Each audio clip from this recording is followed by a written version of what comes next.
J'espère que vous allez bien, j'espère que vous vous portez bien. C'est une affaire extrêmement grave qui vient d'éclater en France et je pense que cette fois-ci, nous avons atteint un niveau inégalé de tension entre l'Algérie et la France. Et cette affaire, je pense, mettra vraiment en péril le peu de confiance, le peu de relations stables qui restent encore entre l'Algérie et la France. Et c'est une affaire surtout qui va mettre dans une situation extrêmement inconfortable le pouvoir algérien. Pourquoi? Parce que les services secrets français viennent de démanteler un réseau d'espions qui travaillaient pour le pouvoir algérien. Je dis bien un réseau d'espions qui vient d'être démantelé par le pouvoir algérien. Qui vient d'être démantelé par les services secrets français. C'est un réseau d'espions qui travaillent pour le pouvoir algérien. Il s'agit d'une femme et un homme qui travaillent au sein d'institutions françaises extrêmement importantes, qui ont été arrêtés par les enquêteurs de la DGSI, la Direction Générale de la Sécurité Intérieure. C'est le service de renseignement intérieur en France. C'est comme la DGSI en Algérie, qui est le service de renseignement intérieur, qui sont eux chargés de la lutte notamment de ce qu'on appelle le contre-espionnage, c'est-à-dire la protection de la sécurité nationale à travers la lutte ou l'identification, la traque des espions étrangers qui s'infiltrent dans le pays et qui essayent donc de déstabiliser le pays de l'intérieur ou de soutirer des informations confidentielles ou classées secret défense qui pourraient par la suite être utilisées pour déstabiliser le pays. On appelle ça le contre-espionnage. La DGSI française a arrêté le 16 décembre 2024. Et l'information a été confirmée, a été révélée par le quotidien français Le Parisien. Je dis bien le quotidien français Le Parisien a révélé l'information aujourd'hui. Il en a donné un compte rendu assez détaillé. Parce que les deux personnes qui ont été arrêtées ont été placées en garde à vue et ont été déjà présentées devant la justice française qui devra donc les juger pour des faits d'espionnage. Alors, la première interpellation, c'était le 16 décembre 2024. Les enquêteurs de la DGSI française, le service de renseignement intérieur français, ont arrêté un fonctionnaire franco-algérien qui était placé sur surveillance, qui était suivi par les services secrets français parce qu'il entretenait une relation avec un officier des services secrets algériens qui relevait de la DDSE, la Direction de la Documentation de la Sécurité Extérieure. Ce fonctionnaire franco-algérien, il travaillait au sein du ministère des Finances. Ça s'appelle le ministère de l'Économie et des Finances. En France, c'est un énorme ministère. Il a un siège qui est situé à Bercy, pas très loin de la gare de Lyon. C'est très connu, les Algériens de France le connaissent. On appelle ça le paquebot, c'est un immense ministère. Et au sein de ce ministère, il y avait un fonctionnaire franco-algérien qui a travaillé au sein d'un service bien précis. C'était la sous-direction numérique de l'administration centrale. Il travaillait autant que pratiquement chef de secteur. Voilà, son rang plus exact. C'est chef de secteur à la sous-direction du numérique de l'administration centrale, au niveau du ministère de l'économie et des finances. Et grâce à cette fonction, grâce à ce poste dans une direction stratégique, il a transmis, il a récupéré, il avait accès à des informations. Vous savez, le ministère des Finances, c'est celui qui gère l'administration fiscale. L'administration fiscale, c'est les impôts en France. Les impôts en France, ils ont accès à tout. Tout, il y a des bases numériques, tout est numérisé en France. Il faut vraiment que vous compreniez la sensibilité de cette affaire. La Direction Générale des Impôts, les impôts en France, ont des bases de données, ils peuvent accéder aux bases de données de la CAF, de la caisse des allocations familiales, la caisse des allocations du chômage. Ils ont accès à toutes les bases de données. Ce qui fait que lorsqu'on essaye de chercher à identifier quelqu'un, connaître son adresse, connaître ses revenus, sa situation sociale, marié ou pas marié, est-ce qu'il touche des aides, est-ce qu'il touche pas des aides, etc. Il n'y a pas mieux que l'administration fiscale. L'administration fiscale elle a accès à tout. Ici en France, les impôts, c'est une institution qui est sacrée. Je dis bien qui est sacrée. Payer les impôts en France, c'est extrêmement important parce que c'est un État qui a besoin de beaucoup d'argent pour financer le train de vie de l'État français, pour la politique sociale de l'État français, la politique économique de l'État français. Le fisc français est extrêmement puissant en France. Et comme il est puissant, comme ne pas payer des impôts en France, c'est un crime grave. C'est un crime très grave qui peut même valoir des poursuites judiciaires. Très peu de peines d'emprisonnement sont prononcées par la justice française, mais ne pas payer des impôts, c'est carrément, en France, ça vaut trahison à la nation. D'ailleurs, les riches qui payent pas des impôts, qui partent à l'étranger, sont extrêmement mal vus par la population française et par les autorités françaises. Donc, ce qu'on appelle la direction générale des impôts, ou la direction générale des finances publiques, l'équivalent des impôts, la direction générale des impôts, voilà. C'est une administration publique française, voilà. Et ce fonctionnaire, parce qu'elle relève du ministère des Finances, donc ce fonctionnaire comment dirais-je, utilisé son poste. Il a utilisé son poste pour obtenir et pour transmettre au service secret français des informations sur les opposants algériens. Voilà, selon l'enquête qui a été menée par la DGSI, ce fonctionnaire franco-algérien aurait fourni des renseignements personnels sur l'identité et la localisation de ressortissants algériens en France. Les personnes ciblées seraient des opposants politiques, mais également des expatriés qui jouissent d'une certaine audience auprès de la diaspora algérienne, des sortes d'influenceurs. En réalité, il a utilisé les services, cet agent, il a été son officier traitant, cet espion qui a travaillé pour les services secrets algériens à travers la DDSE, la Direction de la documentation de la sécurité extérieure. Il y avait un officier qui travaillait au niveau du consulat d'Algérie. Ils n'ont pas dit lequel, mais je pense que c'est généralement le consulat d'Algérie à Paris, puisque Bercy s'est situé à Paris. Donc ça doit être un officier des services secrets algériens qui a recruté ce fonctionnaire franco-algérien au sein de la direction du numérique et de l'administration centrale du ministère de l'économie et des finances et qui l'aurait utilisé pour obtenir des informations précises sur un certain nombre de personnalités algériennes ou de ressortissants algériens qui intéressent le régime algérien, particulièrement les opposants. Je vous ai dit, quand on a accès à la base des données des impôts du fisc français, on a tout. Les déclarations, dans les déclarations d'impôts, il y a l'adresse, la situation sociale, marié, pas marié, le nombre d'enfants, tout est précis. Parce que la déclaration des impôts en France, c'est le document aussi sacré, aussi précis, aussi précieux qu'une carte d'identité ou qu'un passeport. Et la déclaration des impôts, c'est le résumé d'une vie. C'est vraiment le résumé d'une vie d'un individu étranger aux Français qui vit en France. Donc, il a été utilisé, ce fonctionnaire, donc il a été arrêté après avoir fait l'objet de soupçons d'espionnage au profit de l'Algérie. Donc, le fonctionnaire, il a utilisé apparemment, d'après les révélations qui ont été faites jusque-là, d'après les informations qui filtrent de l'enquête judiciaire, parce qu'il y a une enquête judiciaire qui est maintenant menée, il a été présenté à la justice, et selon les informations qui ont été publiées dans les colonnes du Parisien, qui filtrent donc certainement de sources sécuritaires et judiciaires, ce fonctionnaire aurait été victime d'un chantage ou d'une intimidation. Quel type de chantage? On ne sait pas. Est-ce que les services secrets algériens ont identifié ce fonctionnaire franco-algérien? Est-ce qu'ils ont utilisé un moyen de le faire chanter, etc. On n'a pas d'informations précises. Mais on parle il aurait été retourné en utilisant plusieurs leviers. Est-ce qu'il a été payé? Est-ce qu'on lui a dit, t'es franco-algérien, t'es d'origine algérienne, tu dois nous aider? Est-ce qu'il a cru à cette propagande du pouvoir algérien qui fait passer les opposants et certains ressortissants algériens établis en France pour des traîtres? Est-ce qu'il a cru à cette propagande? On n'en sait rien. Pour le moment, l'enquête, elle est tout simplement en cours elle est au niveau de la justice française.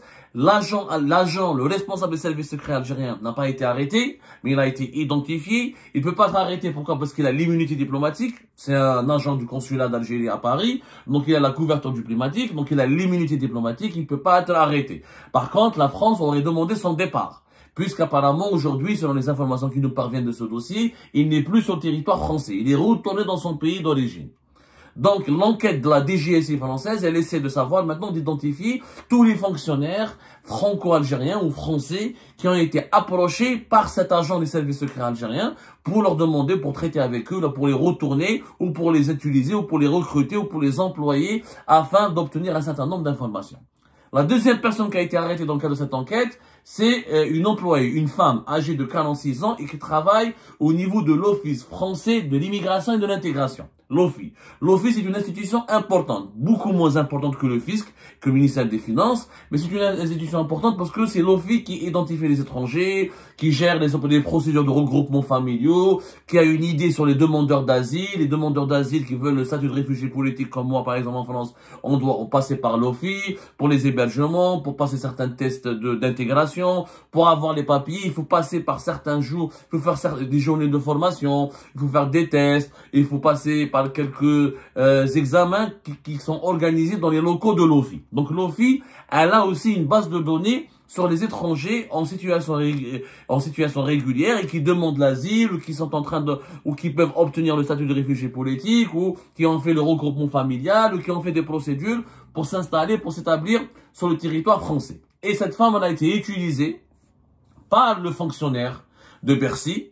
Elle était en liaison intime. Elle était sa copine ou sa fiancée, en tout cas sa petite copine, sa petite amie. En tout cas, elle avait une liaison amoureuse intime avec ce fonctionnaire. Et elle lui a ramené des informations. Elle lui a procuré des informations sur la situation personnelle et administrative de ressortissants algériens demandeurs d'asile ou de titre de séjour en France. Les cibles, comme dans le premier cas, ce sont des opposants algériens ou des demandeurs d'asile ou des réfugiés politiques algériens qui intéressent le régime algérien, qui intéressent le pouvoir algérien. Donc, selon les premières informations qui ont été révélées par le Parisien sur ce dossier, le 19 décembre 2024, il a été le fonctionnaire de Bercy, le fonctionnaire franco-algérien, qui a été arrêté pour espionnage au profit de l'Algérie. Il a été arrêté, il a été présenté devant un juge du pôle antiterroriste, qui sont compétents pour ces affaires d'espionnage. Il a fait 4 jours de garde à vue. La dame, elle a été placée aussi en garde à vue pendant 48 heures et elle a été présentée devant la justice. Et ils seront jugés pour soustraction de secret de la défense nationale, visée par l'information judiciaire qui a été ouverte le 20 novembre 2024. Dans le 20 novembre, la justice française, elle a ouvert une enquête. Donc, ils étaient identifiés comme des espions au profit du pouvoir algérien. Ils ont été suivis par la DGSI. Ils ont été repérés, identifiés. Ensuite, la DGSI française, le service de renseignement intérieur français, ont procédé à leur arrestation. Et ils ont été ensuite placés directement en garde à vue. Ensuite, présentés devant la justice à partir du 19 décembre. Mais l'information judiciaire, elle a été ouverte le 20 novembre 2024. Donc, il y a des investigations judiciaires qui sont directement, qui est déjà ouverte depuis bien avant, c'est-à-dire la justice a ouvert son enquête bien avant l'arrestation de ces 2 espions, une femme et un homme.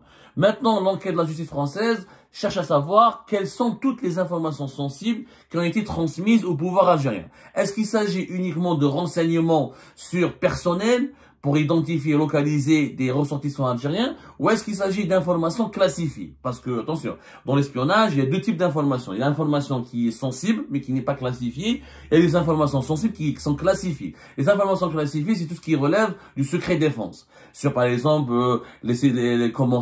comment l'armée française fonctionne, les armes que possède la France, est-ce qu'il y a des policiers d'origine algérienne qui travaillent au sein de la police française, est-ce qu'il y a des indicateurs qui travaillent pour la gendarmerie, pour les services secrets français qui sont d'origine algérienne. Tout ce qui est sensible, c'est généralement tout ce qui concerne le fonctionnement des services de sécurité, les services secrets, les types d'armes, les armes utilisées, ou le fonctionnement des armées françaises, ou tout ce qui concerne les technologies militaires et l'organisation militaire et sécuritaire du pays. On parle ça d'informations classifiées. Mais certaines informations d'ordre économique peuvent être aussi classées secret défense. Par exemple, le fonctionnement des grandes entreprises françaises, les secrets de certains brevets, de certaines technologies qui fabriquent le TGV, les centrales nucléaires, les réacteurs nucléaires, certaines technologies de pointe ou certaines grandes entreprises d'État en France ou des grands groupes privés qui sont quelque part les ambassadeurs de la France à travers le monde. Si on leur vole, il y a certaines informations qui concernent leur fonctionnement, elles sont classées ou elles sont considérées comme des informations classifiées. Donc, elles sont interdites d'être portées sur la place publique et surtout, elles ne doivent pas être communiquées à des parties étrangères ou à des États étrangers parce qu'elles peuvent servir à la concurrence déloyale ou elles peuvent être utilisées pour saboter ces institutions ou ces entreprises françaises. Donc, l'enquête est en cours. C'est une première affaire. Il y a eu des affaires déjà dans l'histoire entre l'Algérie et la France d'espions algériens arrêtés en France. C'est pas la première fois, mais c'est la première fois que depuis le début de la crise politique et diplomatique qui est très violente et inédite et historique entre l'Algérie et la France depuis fin juillet 2024, où nous avons des fonctionnaires français arrêtés parce qu'ils ont fourni des informations sur les opposants politiques algériens qui vivent en France, ou sur un certain nombre de personnalités algériennes ou des on appelle ça des ressortissants algériens établis en France. Encore une fois, avoir accès à la base de données de la Direction Générale des Finances Publiques, qui est l'équivalent de la Direction Générale des Impôts en Algérie. En France, ça s'appelait la Direction Générale des Impôts. Aujourd'hui, ça s'appelle depuis 2008, ça s'appelait depuis 2008, ça s'appelle la Direction Générale des Finances Publiques. Voilà. C'est vraiment le fisc français. C'est une source précieuse d'informations sur les étrangers qui vivent en France. Parce que les Algériens qui vivent en France, ils payent des impôts.